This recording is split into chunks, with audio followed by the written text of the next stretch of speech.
Setelah melewati sungai Yordan, melalui mukjizat yang luar biasa, bangsa Israel akhirnya menginjakkan kaki di tanah Kanaan. Namun, perayaan mereka tidak berlangsung lama. Tepat di hadapan mereka, berdiri sebuah monster batu yang sangat mengerikan. Kota Yeriko. Kota ini dikenal sebagai benteng paling kuat dalam sejarah manusia pada masa itu. Sebuah benteng yang dianggap mustahil untuk ditembus. Temboknya begitu tebal dan tinggi, sampai-sampai dua kereta perang bisa balapan berdampingan di atasnya. Pintu gerbangnya tertutup rapat dengan palang besi yang sangat berat, seolah menantang siapapun yang berani mendekat. Bagaimana mungkin sekelompok mantan budak bisa menembus tembok raksasa ini hanya dengan pedang dan tombak sederhana? Hari ini, kita akan menjelajahi sebuah strategi yang benar-benar di luar logika manusia. Sebuah pawai aneh yang penuh keheningan mencekam, yang diakhiri dengan satu teriakan tunggal yang mengguncang dunia. Saya mengundang Anda ke garis depan dari momen yang membuat dunia kuno merinding hari, di mana tembok Yeriko yang perkasa runtuh seperti tumpukan kartu. Bangsa Israel berdiri di bawah, bayang-bayang tembok besar Yeriko yang angkuh. Namun, di balik kemegahan tembok itu, penduduk Yeriko sebenarnya sudah lumpuh karena ketakutan. Mereka sudah mendengar kabar tentang Tuhannya Israel. Bagaimana dia mengeringkan laut dan menghancurkan raja-raja perkasa. Mereka mengunci gerbang mereka rapat-rapat, menjaga keamanan begitu ketat, sampai semut pun tidak diizinkan lewat. Tidak ada yang keluar dan tidak ada yang masuk. Yosua, pemimpin baru Israel, adalah orang yang penuh aksi, tetapi juga sangat berhati-hati. Alih-alih melakukan serangan membabi buta, dia memilih dua mata-mata pemberani untuk mengintai kota itu secara rahasia. Pergilah, lihatlah negeri itu dengan saksama. Perintahnya, cari jalan masuk, lihat apakah hati mereka benar-benar sekuat tembok yang mereka banggakan itu. Kedua mata-mata itu menyelinap masuk ke dalam kota dan menemukan tempat perlindungan di rumah seorang wanita bernama Rahab, yang dibangun tepat menempel pada tembok kota. Itu adalah pilihan strategis. Rumah di atas tembok menawarkan jalan keluar cepat jika keadaan memburuk. Namun, bahaya datang lebih cepat dari yang diduga. Raja Yeriko segera menerima laporan.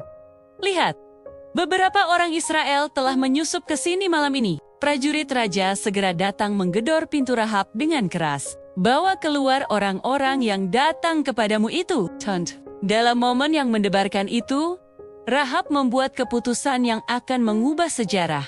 Dia tidak menyerahkan mereka. Sebaliknya, dia mempertaruhkan nyawanya sendiri dengan menyembunyikan mereka di bawah tumpukan rami di atap rumahnya. Kemudian, dia dengan tenang membohongi para prajurit. Iya, memang ada orang yang datang tadi, tetapi mereka sudah pergi saat hari mulai gelap. Kalau kalian cepat mengejar sekarang, kalian pasti bisa menangkap mereka. Para prajurit percaya dan langsung pergi mengejar. Setelah suasana kembali sunyi, Rahab berbicara kepada mata-mata itu dengan jujur. Saya tahu bahwa Tuhan telah memberikan negeri ini kepada kalian. Ketakutan besar telah jatuh atas kami semua, sebab Tuhan kalian adalah Tuhan di langit di atas dan di bumi di bawah. Dia mengajukan satu permohonan.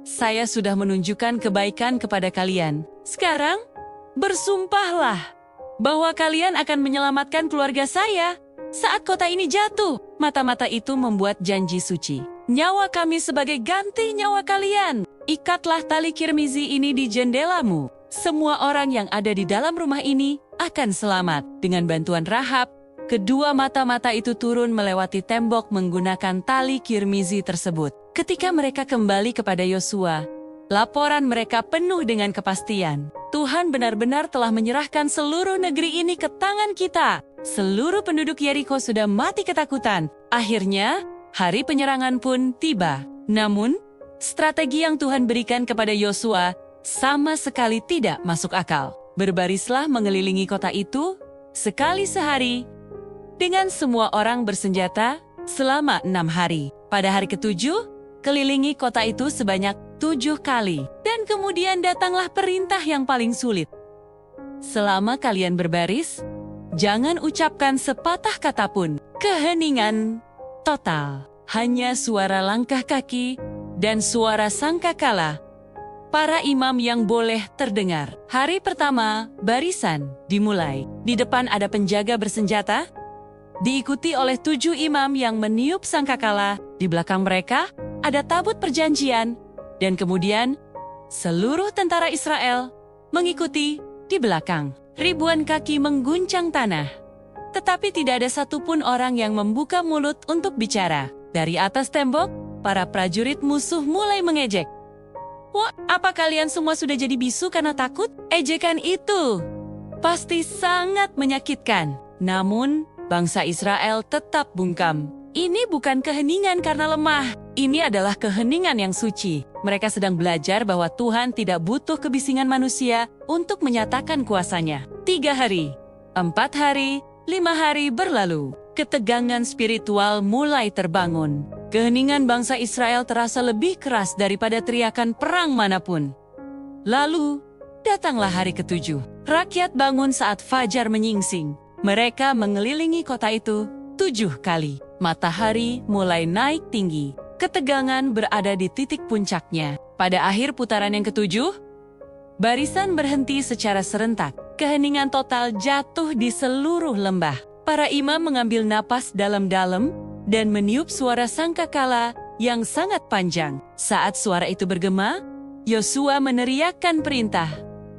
Bersoraklah, sebab Tuhan telah menyerahkan kota ini kepada kalian. Pada saat itu juga, teriakan dari ratusan ribu orang meledak seketika. Itu adalah ledakan iman murni yang mengguncang fondasi bumi. Tanah bergetar hebat, crumble crash. Tembok ganda yang tebal itu mulai runtuh dari dalam keluar. Benteng terkuat itu hancur menjadi tumpukan puing dalam sekejap, menciptakan jalan bagi tentara Israel untuk langsung menyerbu masuk.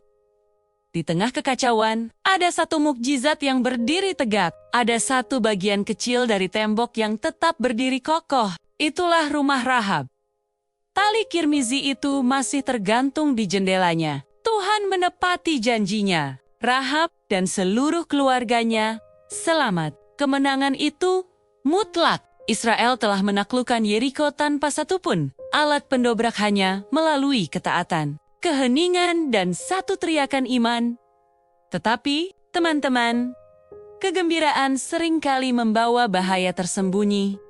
Kesombongan, mereka mulai lupa siapa yang sebenarnya meruntuhkan tembok itu. Kita tidak terkalahkan. Menyerang kota kecil seperti Ai pasti akan sangat mudah. Bahkan Yosua pun lengah.